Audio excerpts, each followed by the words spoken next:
तो hello guys, आज के इस बार वीडियो में हम BGTS के एपिसोड 142 को एक्सप्लेन करने वाला हूँ, क्योंकि फैंग किंगर अभी तक पिछली बार का जियान का वो ग्रस्त भूली नहीं थी। और अभी के लिए फैंग किंगर के साथ एक लड़का भी खड़ा था जो कि हेवन डिमन फोनिश ट्राइब का ही था, और ये बंदा हेवन डिमन फोनिश ट्राइब का टॉप 10 जीनियसेस में से एक था। और हाल ही में इस लड़के ने हेवन डिमन फोनिश के ब्लड लाइन में से इनहेरिटेंस को एडॉप्ट किया था। और अब इसके साथ ही हम देखते हैं उस बंदे को जो कि जियान की तरफ देखकर फैंग किंगर से कहता है कि क्या ये वही लड़का जियान है जिसके बारे में तुमने बताया था कि इसकी बॉडी में से तुमने हेवन डिमन फोनिश के ब्लड लाइन को महसूस किया था। जिस पर फैंग किंगर अपना सर हाँ मिलाती है और वो गुस्से में जियान की तरफ देखकर दिल में हंसते हुए कहती है कि जियान, जहाँ पर तुमने मुझे बुरी तरीके से बजाया था वो था ह्यूमन वर्ल्ड, और ये है बीस्ट वर्ल्ड। अच्छा हुआ कि तुम यहाँ पर खुद ही चलकर आ गए, हम तुम्हें यहाँ पर बजाएंगे और अच्छी तरीके से बजाएंगे। और वही फैंग किंगर के साथ जो लड़का खड़ा था वो भी अपने दिल में कहता है कि चाहे इस लड़की के पास हेवन डिमन फोनिश ट्राइब के एसेंस ब्लड हो या ना हो, लेकिन फिर भी मैं इसे अपने हेवन डिमन फोनिश ट्राइब में लेकर जाऊंगा इस लड़के को एग्जामिन करने के लिए। आखिर ये लड़का इतनी सी यंग एज में डाउजन क्लास पर कैसे पहुंच सकता है। और वैसे भी के लिए फैंग किंगर अपनी हेवन डिमन फोनिश ट्राइब में सबसे ज्यादा वीक थी, इस वजह से उसने सौयन की फ्लेम में से अपनी हेवन डिमन फोनिश ट्राइब की एसेंस ब्लड को सौयन की हेवनली फ्लेम में डायरेक्ट नहीं कर पाए। लेकिन फैंग किंगर के साथ जो ये लड़का है ये काफी ज्यादा स्ट्रॉन्ग है, वो अपनी किसी मेथड का यूज करके सौयन की बॉडी में से या उसके स्टोरेजिंग में से उस एसेंस ब्लड को इजीली ढूंढ लेगा।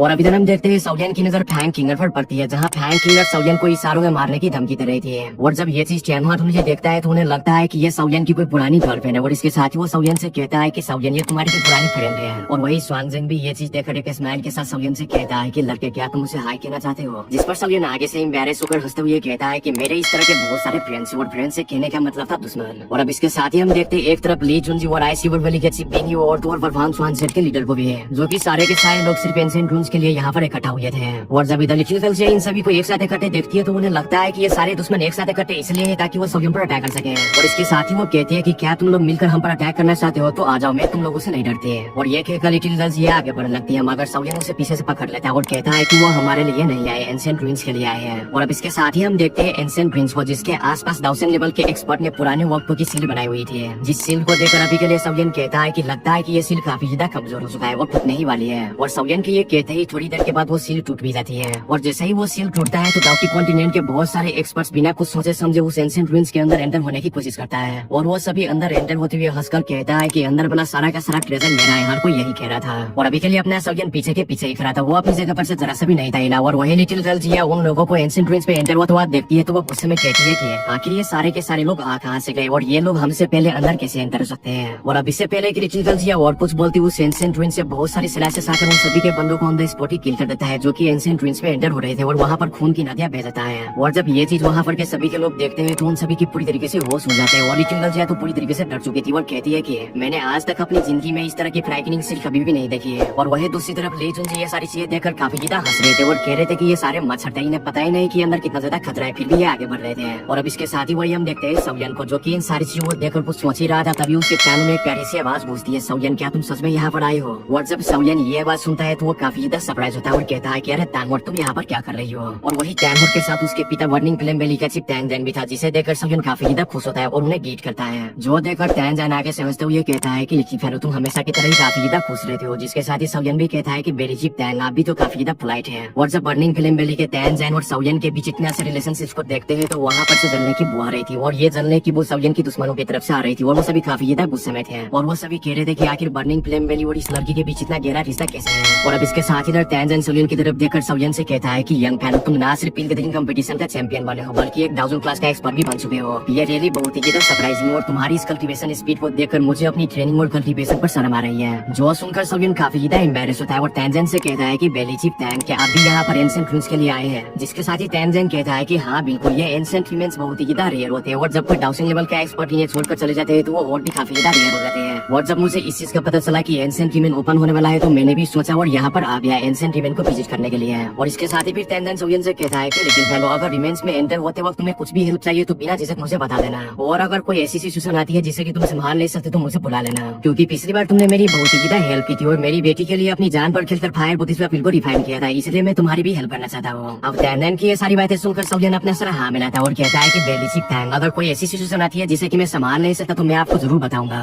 और अब इसके साथ ही हम देखते हैं वो सभी बात करते हुए एक हॉल में पहुंच गए थे और वहाँ पर पहुंचने के बाद उस हॉल में थोड़ी देर के बाद एनर्जी का एक बहुत ही बड़ा एक्सप्लोजन होता है। और इसी एक्सप्लोजन के साथ उस लार्ज हॉल का एक बहुत ही बड़ा दरवाजा स्लोली ओपन होने लगता है, जिसे देखकर वहाँ पर के सभी के लोगों के मुंह से लार टपक रहे होते हैं। और जैसे ही वो बड़ा सा दरवाजा ओपन हो जाता है तो हमें उस दरवाजे के पीछे एक बड़ा सा टनल देखने को मिलता है। जो देखकर वहाँ पर के बहुत सारे लोग बिना कुछ देखे अपनी छठी गियर लगाकर बड़ी स्पीड से उस दरवाजे के अंदर एंटर होने लगता है। और जैसे वो लोग दरवाजे दरवाजे के अंदर चले जाते हैं तो वहाँ से दर्दनाक चीखें सुनाई देने लगती है, क्योंकि उस रास्ते में गर्म और खतरनाक लावा है और यहाँ पर हर जगह ट्रैप्स ही ट्रैप्स है। इसलिए वो सारे बेचारे गर्म लावे में फ्राई हो चुके थे और बाकी लोग जो अंदर जा रहे होते वो तुरंत रुक जाते हैं और फिर इसके बाद बड़े सेक्शन वाले एक्ट करने लगते हैं और वो कहते हैं केवल लावा हमारे रास्ते का रिकॉर्ड बन रहा है, हरगिज नहीं, आगे बढ़ो हरामखोरों। और सभी लोग अपने अपनी डी के बाहर निकालते हैं और लावा को क्रॉस करना स्टार्ट करते हैं। तो तांजिन अपना हाथ ऊपर की जान से बोलता है, यंग फिलर चलो चलते हैं, तुम्हारे साथ हेवनली फ्लेम है, तो इसलिए ये लावा तुम्हारे जैसा कुछ नहीं भी कर सकता और नहीं तुम्हारे ग्रुप का, तो हम इसे इजीली क्रॉस कर सकते हैं। तो ये सुनकर जॉन हमें नोट करता है। तो तांजिन अपना 9 हेड ड्रैगन लाइटिंग फ्लेम बाहर निकालता है और तांजिन अपनी बेटी को भी प्रोटेक्ट करने लगता है। तो यंग जल्दी से अपने 3000 लोटस हार्ट फ्लेम को बाहर निकालता है। जब तांजिन जॉन की हेवनली फ्लेम को देखता है तो एकदम उसके एक्सप्रेशन चेंज हो जाता है। वो अपने मन में कहता है इस लिटिल फिलर का हेवनली फ्लेम पहले वाले से क्यों इतना डिफरेंट हो चुका है। तो जॉन स्माइल करके तांजिन से कहता है, एल्डर तांजिन आप पहले टनल में एंटर हो जाइए। तो इसका तांजिन कहता है ये लिटिल फिलर बहुत ही फ्राइटनिंग है। तो जॉन अपनी 3000 लोटस हार्ट फ्लेम से अपने और अपने ग्रुप के बॉडीज को प्रोटेक्ट करने लगता है। वो लोग लावे को क्रॉस करना स्टार्ट करते हैं और जब वो लोग लावे को क्रॉस कर रहे होते हैं तो वहाँ का टेम्परेचर बहुत ही बढ़ जाता है। तो जॉन और उसका ग्रुप बहुत लंबे के लिए लावे को ऊपर सफर कर रहा होता है। तो लिटिल फिलर डॉक्टर जॉन से कहती है इस जगह को डाउशिंग क्लास एंशिएंट मैन कहना बिल्कुल इसको डिजर्व करता है, क्योंकि ये लावा का रास्ता बहुत ही लॉन्ग है और जिस भी डाउशिंग बंदे ने इस रेमेन को बनाया है तो बड़े सोच समझ कर और दिमाग लगाकर इस जगह को बनाया है। तो कहती है ऐसा लगता है कि जिस लोगों के साथ हेवनली फ्लेम नहीं है तो उनके हालात खराब होने जा रहे हैं। तो इसका जॉन स्माइल करके नोट करता है। तो टियान हो जुनजी जॉन से कहते हैं अरे वो देखो क्या वो आइसरो वैली के लोग नहीं है। तो इसका जॉन उस डायरेक्शन की तरफ देखता है जहाँ पर आइसरो वैली के लोग जा रहे होते हैं और बेंगी जुनजी भी इनके साथ होता है। तो आइसरो वैली वाले अपना चटवा गियर डालकर स्पीड बढ़ाते हैं। तो ये देखकर एंशिएंट ड्रैगन बियर जियोंजान कहता है ये टेरबल्स कही के तो बहुत ही डरपोक निकले, इन्हें लग रहा है कि हम लोग इन पर अटैक करने जा रहे हैं। तो जॉन अपने ग्रुप से कहता है कि अभी बातें करने का समय नहीं है, आइसरो वैली वाले आगे निकल चुके हैं। तो जॉन और उसका ग्रुप आगे बढ़ने लगते हैं। जॉन का ग्रुप कंटिन्यू सफर कर रहा होता है, लावा खत्म होने का नाम ही नहीं लेती। तो लिटिल फिलर डॉक्टर जॉन से कहते हैं ये लावा कब खत्म होगा और आइसरो वैली भी डिसअपियर हो चुके हैं। तो जॉन और उसका ग्रुप वहीं पर रुक जाता है और जॉन आके बंद करके अपने सोल पावर का यूज करता है और वो भी कहता है दाम में कुछ काला है। जॉन अपने ग्रुप से कहता है ये लावा एक ट्रैप है, आगे सिर्फ और सिर्फ लावा ही है, इसका मतलब आइसरो वैली ने हमें चकमा दिया है। तो टियान हो उनसे गुस्सा होकर कहते हैं जिस बंदे ने एंशिएंट मैन को बनाया था वो माँ का लड़का बहुत ही कनिंग इंसान था। तो जॉन अपने ग्रुप से कहता है हमारी सबकी ड्यूटी खत्म होने वाली है, इसलिए हमें जल्दी से सही रास्ता ढूंढना है और जैसे ही हम रेमेन में एंटर होंगे तो जैसे सोल बेबी फ्रूट को ढूंढना तुम्हारा काम है, क्योंकि ये चीजें सर्च करने में तुम बहुत महारत रखती हो। तो सुनकर जॉन खुश हो जाते हैं। वो जॉन से कहती है अरे तुम बिल्कुल भी चिंता मत करो। फिर सुनकर जॉन स्माइल करता है। वहाँ से फिर वापस आते हैं और कुछ समय बाद एक रॉक में जॉन को एक दरवाजा देखने को मिलता है। वो अंदर जब जाते हैं तो वो देखते हैं कि वहाँ पर और भी लोग होते हैं जो एक स्क्वायर एरिया में खड़े होते हैं और कोई भी बंदा आगे नहीं बढ़ रहा होता है, क्योंकि अभी के लिए उस एरिया में 10 आर्डिमन कपिट है और ये सारे के सारे दिमाग के बहुत ही तेज लोग हैं और सीधा लोगों पर टूट पड़ते हैं। तो लिटिल फिलर डॉक्टर अपने ग्रुप से कहते हैं कि ऐसा लग रहा है कि असली रिमेन इस स्टोन डोर के पीछे है। तो जॉन कहता है कि हाँ बिल्कुल, मगर अभी के लिए ये दरवाजा टाइटली बंद है और इस पर स्पिरिचुअल इम्प्रिंट भी लगा हुआ है और हम इसको तोड़ नहीं सकते हैं। तो फिर इस दरवाजे की खुलने के बाद इन कठपुतलियों में छुपी हुई है। तो जॉन सारे के सारे आर्डिमन पैपेट्स को स्कैन करता है, वो अटैक करने की सोच रहा होता है। तो जॉन हो जुनजी जॉन से कहते हैं करंटली हमें अटैक करने की कोई भी जरूरत नहीं है और इन आर्डिमन पैपेट का ख्याल ये बाकी लोग रखेंगे। तो ये सुनकर जॉन हंसता है। तो सारे लोग तमाशा देखने लगते हैं। कोई भी 10 आर्डिमन पैपेट से फाइट के लिए आगे नहीं बढ़ता है। तो जबकि कोई भी बंदा फाइट के लिए नहीं बढ़ता है तो एक बंदा जोश में आकर सामने आ जाता है, वो अपना ऑरा रिलीज करता है और ये बंदा अभी के लिए एक एलीट डाउजन है और ये बंदा उस एरिया की ओर जाने लगता है जहाँ पर 10 आर्डिमन पैपेट चौकीदारों की तरह खड़े थे और वो बंदा अपनी ड्यूटी पे बाहर निकालता है और जब ये बंदा पैपेट्स के करीब जाता है तो सारे हरकत करने लगते हैं और उनकी हड्डियां आवाजें करना स्टार्ट करते हैं और वो 10 आर्डिमन पैपेट उस ग्रेरो बंदे पर अटैक करने के लिए आगे बढ़ने लगते हैं और उनके हाथों में डेंजरस वेपन भी होते हैं। तो घमंडी बंदा हंसकर कहता है सिर्फ 10 आर्डिमन पैपेट्स मुझे रोकने की कोशिश कर रहे हैं, गाजर मूली नहीं टमाटर आलू की तरह काट डालूंगा। और वो बंदा जोर जोर से हंसने लगता है। तो एक पपेट आकर उस पर अटैक करता है तो वो बंदा उस आर्डिमन पपेट पर काउंटर अटैक करके उसको पीछे की तरफ धकेलता है। तो एक दूसरा पपेट आ जाता है और उस पर अटैक करने लगता है। तो वो बंदा अपने हाथ का एक इम्प्रिंट एक पपेट की सीने पर लगाता है तो वो पपेट जाकर राख में घुस जाता है। तो बाकी पपेट एक जगह पर इकट्ठे हो जाते हैं और एक पारमहीन को बनाना स्टार्ट करते हैं और उन आर्डिमन पपेट्स के गलों से कुछ आवाजें निकलती है। वहाँ पर हम देखते हैं कि एक सर्कुलर रिंग अपीयर हो जाती है, वहाँ पर गोल्डन लाइट भी अपीयर हो जाती है। तो ये देखकर जॉन दंग रह जाता है क्योंकि असल में ये सारे पपेट्स मर्ज हो रहे थे और जॉन कहते हैं अरे बाप रे ये किस किस्म के फॉर्मेशन है जिसकी मदद से ये पपेट इवॉल्व हो चुके हैं। ये उस फॉर्मेशन का इफेक्ट है और इसमें कोई हैरानगी की बात नहीं है कि इन्हें डाउशिंग ने बनाया इस एंशिएंट मैन को। तो जॉन कहता है इस ओल्ड फेलो की टुकाई होने वाली है, भले ये 1002 स्टार हो मगर वो पपेट्स इवॉल्व हो चुके हैं। तो हम देखते हैं कि वहाँ पर एक golden yellow sky diamond puppet आकर उस बंदे पर अटैक करता है और उस स्काई डायमंड पपेट का अटैक पावरफुल होता है। इस वजह से वो जो 1002 स्टार बंदा होता है वो खून की उल्टियां करने लगता है। वो स्काई डायमंड पपेट फिर से 10 डायमंड पपेट में ट्रांसफॉर्म हो जाता है। वो सारे पपेट अपनी अपनी जगह पर लौट जाते हैं। तो इस तरह की सीन को देखकर सारे लोग काफी शॉक हो जाते हैं और यहाँ पर जितने भी लोग खड़े हुए थे कोई भी फाइट करने के लिए आगे नहीं नहीं बढ़ रहा होता है, क्योंकि अगर वो डाउजन के पीक के पेपेट के साथ फाइट भी करते हैं तो वो भी डेफिनेटली इंजर्ड हो जाएंगे। तो जैन उन पेपेट्स की तरफ देख रहा होता है और वो दरअसल इन सारे पेपेट्स को लेने की सोच रहा होता है। अगर जैन अपने स्काईडेमन पेपेट और इन अर्डिमन पेपेट को इन्फॉर्मेशन से मर्ज करता है तो क्या जैन का स्काईडेमन पेपेट डाउजन 5 स्टार नहीं हो जाएगा? तो जैन लिटिल फेयर डॉक्टर की तरफ देखकर उससे कहता है मेरी हेल्प करो और बाकी पेपेट्स को तुम लोग संभाल लो। और जैन सभी लोगों से कहता है चूंकि कोई भी फाइट के लिए आगे नहीं बढ़ रहा होता है तो मैं जाता हूँ। तो इस सीन को देखकर लोग हैरान हो जाते हैं, लेकिन जो जैन के दुश्मन होते हैं वो कोल्ड स्माइल करने लगते हैं कि इन पेपेट्स के हाथों जैन की टुकाई होने वाली है, लेकिन ऐसा बिल्कुल भी नहीं है। तो वेलनाइटिक पेविलियन की फेंकिनल कहती है इस पेरू का जरूर कोई न कोई इरादा तो है जो ये आगे बढ़ रहा है। तो फेंकिनल के साथ जो हैंडसम बंदा होता है वो आगे बढ़कर जैन से कहता है तुम्हारे इस एक स्टार डाउजन स्टन के साथ तुम ग्राउंड 1 सेक की इलर के साथ भी कंपेयर नहीं किए जा सकते हो, जिसकी अभी अभी इन पेपेट्स ने धुलाई की है। तो फिर क्या तुम हाथ इससे लड़ पाओगे, मतलब इन पेपेट्स से? और मेरे ख्याल से तुम्हें इन पेपेट्स के बारे में भूल जाना चाहिए, क्योंकि मैं भी काफी इंटरेस्टेड हूँ इन पेपेट्स में, और अगर मैं इन्हें कंट्रोल कर लेता हूँ तो काफी मजा आएगा। तो ये सुनकर जॉन अपने आईब्रोज नट करके बोलता है तुम्हें इस बारे में बिल्कुल भी चिंता नहीं करनी चाहिए। तो ये कहने के बाद जॉन उस बड़े दरवाजे की ओर जाने लगता है। तो ये देखकर डेविन फिनिक्स टाइप का मेंबर कोल्ड स्माइल करके जॉन के पीछे जाने लगता है और वो जॉन पर अटैक करता है। तो जॉन उसका अटैक इजीली डॉज करता है और इसी दौरान जॉन के आईब्रोज के बीच में उसका सोल पावर निकलने लगता है और वो 1000 छोटी छोटी एनर्जी के टुकड़ों में कन्वर्ट हो जाता है। वो टुकड़े इन पेपेट्स की तरफ जाने लगते हैं। तो इस सीन को देखकर वो बंदा कहता है अब मुझे पता चला कि ये लड़का इन पेपेट्स को लेना चाहता है। तो ये देखकर वो बंदा जॉन की तरफ देखकर कहता है मैं इन पेपेट्स को लेना चाहता था, लेकिन तुम बीच में टपक पड़े, तो अब मैं इन्हें डिस्ट्रॉय करूंगा और तुम्हारे भी नहीं हो जाएंगे। और वो बंदा जाकर एक पेपेट में जोरदार पिस जड़ देता है। तो उस पेपेट की सीने में क्रैकलाइंस अपीयर होने लगते हैं। तो ये देखकर वो बंदा खुश हो जाता है, लेकिन उस पेपेट की सीने में क्रैकलाइंस गायब हो जाती है। वो खुद को डायरेक्टली हील करता है। तो ये देखकर वो बंदा कहता है मुझे नहीं लगता कि मैं तुझे नहीं हरा सकता हूँ। वो बंदा फिर से उस पेपेट पर अटैक करने वाला होता है, लेकिन वहाँ पर जॉन का स्काईडेमन पेपेट अपीयर हो जाता है और उस बंदे के फिस्ट को स्टॉप करता है और वो बंदा पीछे की तरफ किसका वो चला जाता है। तो स्काईडेमन पेपेट को देखकर वो बंदा हैरान हो जाता है और वो कहने लगता है इस लड़के के साथ भी इस तरह का पेपेट है, इसमें कोई हैरानगी की बात नहीं है कि ये इन पेपेट्स के लिए बावला हो रहा है। तो वो बंदा देखता है कि वो सारे पेपेट्स लाइट प्लास्टर में कन्वर्ट हो जाते हैं और जॉन के स्टोरेज रिंग में एंटर हो जाते हैं। और अभी के लिए जॉन ने इतनी आसानी से इन अर्डिमन पेपेट्स को इसलिए सबड्यू किया क्योंकि इन पेपेट्स के बॉडी में कोई स्पिरिचुअल इम्प्रिंट था ही नहीं और हमारे तक की तो जुगाड़ लगाता रहता है। तो सारे 10 के 10 पेपेट को ले लिया। तो ये देखकर वाकई सारे लोग बहुत ही शॉक हो जाते हैं और साथ में बहुत सारे जीरस भी हो जाते हैं। और जॉन उस बंदे की तरफ देखता है जिसको स्काईडेमन पेपेट ने इतना टोका था कि उसने खून की उल्टियां करना स्टार्ट किया था। तो जब जॉन इन पेपेट्स को ले लेता है तो उनके सामने जो बड़ा दरवाजा होता है वो ओपन होने लगता है। तो जब वो बड़ा दरवाजा ओपन हो जाता है तो कोई भी आगे नहीं बढ़ रहा होता है, क्योंकि वो डर रहे थे कि वहाँ पर ट्रैप वेप वगैरह होगा। तो जॉन अपने दूध को इशारा करके बोलता है कि जल्दी करो और एंटर हो जाओ, और वो सारे के सारे वहाँ जाने लगते हैं। तो ये देखकर बाकी लोग जॉन को गालियां देने लगते हैं क्योंकि जॉन ने उनको डराया था और वो कहते हैं ये कनिंग फेलो कभी भी नहीं सुधरेगा। तो जॉन और उसका ग्रुप डोर के अंदर चले जाते हैं। तो तभी वो रुक जाते हैं क्योंकि उनके सामने बहुत सारे कॉरिडोर अपीयर हो चुके थे और वो कंफ्यूज थे कि कहाँ जाए अब। तो जॉन जिया की तरफ देखकर कहता है क्या तुम कुछ सेंस कर पा रही हो? तो जिया आसपास के एरिया को सूंघने लगती है। वो कहती है मेडिसिनल इंग्रेडिएंट की खुशबू आ रही है, लेकिन बहुत ही कम। तो ये वर्ड सुनकर जॉन जिया से कहता है तो फिर ग्रुप को लीड करो। तो ये सुनकर जिया हमें नोट करती है, वो एक रास्ते की तरफ जाने लगती है और अभी के लिए इस बड़े हाल में बहुत सारे कमरे और रास्ते हैं और अगर कोई बंदा ध्यान से नहीं जाता है तो वो खो भी सकता है। वो 15 मिनट सफर करने के बाद एक जगह पे रुक जाते हैं। तो जिया उनसे कहती है इस जगह से बहुत ही डेंस मेडिसिनल इंग्रेडिएंट की आ रही है और मुझे ऐसा लग रहा है कि मेडिसिनल इंग्रेडिएंट यहाँ पर स्टोर किए गए हैं और मेरे ख्याल से इतने सालों के बाद वो सारे मेडिसिनल इंग्रेडिएंट स्पॉइल्ड हो चुके होंगे। तो ये वर्ड सुनकर जान जोरों से हंसने लगता है। वो जिया से कहता है नामुमकिन है कि डाउजिंग के पास कई सारे महफूज तरीके होते हैं मेडिसिनल इंग्रेडिएंट को रखने के लिए। और जान आगे बढ़ जाता है और उस जगह को केयरफुली चेक करता है कि कहीं यहाँ पर तो ट्रैप्स वगैरह नहीं है। तो फिर वो एक बहुत बड़े दरवाजे को तोड़ते हैं। तो जब वो लोग मेडिसिनल इंग्रेडिएंट को देखते हैं तो स्पेशली जिया के मुंह में पानी आ जाता है क्योंकि अंदर बहुत ही ज्यादा मेडिसिनल इंग्रेडिएंट थे और ये जगह एक रूम नहीं था बल्कि मेडिसिनल इंग्रेडिएंट का एक बहुत ही बड़ा जंगल था। तो एंशिएंट ड्रैगन बियर रोने लगता है। वो छोटी जिया से कहता है मेरा 10,000 मेडिसिन माउंटेन नहीं तो इसके सामने कुछ भी नहीं है। तो जिया मेडिसिनल इंग्रेडिएंट को देखकर कहती है वाओ इतने ज्यादा मेडिसिनल इंग्रेडिएंट मैंने तो अपनी जिंदगी में नहीं देखे थे। तो जिया आगे बढ़ते और मेडिसिनल इंग्रेडिएंट को तोड़ने लगती है। तो जिया अपने ग्रुप से कहता है चलो चलते हैं और सोल बोए फ्रूट को ढूंढते हैं। तो जिया वहाँ से नहीं जा रही होती है। तो लिटिल फेयर डॉक्टर जबरदस्ती उसे हाथ से पकड़ती है और वो अपने साथ ले जाने लगते हैं और इसके फिर जिया और बाकी लोग जंगल में सफर कर रहे होते हैं। तो जिया अपने ग्रुप से कहता है ये करंट एंशिएंट फॉरेस्ट बहुत सालों से सुनसान है तो इस वजह से यहाँ पे काफी खतरनाक मैजिकल बीस्ट भी होते हैं, तो इसलिए आप सबको सावधान रहना होगा। ये कहने के बाद जियान कुछ औरस को सेंस करता है। तो तभी जियान उनसे नोट करके जियान से कहते हैं हाँ बिल्कुल तुमने बिल्कुल ठीक कहा, यहाँ पर काफी खतरनाक मैजिकल बीस्ट है और अगर हमारी उनसे फाइट होती है तो हम भी एग्जॉस्ट हो सकते हैं। तो जिया मुंह बना कि उनसे कहते हैं यहाँ पर मैजिकल बीस्ट है तो क्या हुआ, मैं तुम लोगों के साथ में बिल्कुल भी चिंता नहीं करनी चाहिए। तो जियान स्माइल करके सबसे कहता है चलो सभी इसकी को फॉलो करते हैं क्योंकि इसमें ही हमारी भला है। तो वो लोग जिया को फॉलो करते हैं और जब वो थोड़े ट्रेवल करते हैं तो उनके सामने से कुछ लोग गुजरते हैं। तो ये देखकर सारे लोग हैरान हो जाते हैं। लिटिल फेयर डॉक्टर जियान से कहती पूछती है वो लोग कौन थे, तो जैन कहता है दूसरे लोग भी एंजेल फॉरेस्ट में एंटर हो चुके हैं। तो लिटिल फेयर डॉक्टर अपनी आईब्रोज नेट करती है और फिर वो जान से कहती है अच्छा तो उन्होंने भी उस टोन को तलाश किया है। तो जैन लिटिल फेयर डॉक्टर से कहता है कि नहीं, वो लोग अलग डायरेक्शन से आ रहे हैं और यहाँ पर और भी बहुत सारे रास्ते हैं जिनकी मदद से ये लोग अंदर घुस आए हैं। और जैन कहता है मेरे ख्याल से हमें जल्दी करनी चाहिए। तो जिया एक पेड़ पर चढ़ जाती है, वो कुछ सूंघने लगता है, वो खुश होकर कहती है मैंने उसे सेंस किया। तो जैन पूछता है सोल पे भी प्रूफ किया रियली? तो जिया कहती है कि हाँ बिल्कुल 100% रियली। जब बात मेडिसिनल इंग्रेडिएंट्स पर आती है तो मैं उसमें तुम्हारा भी बाप हूँ बाप।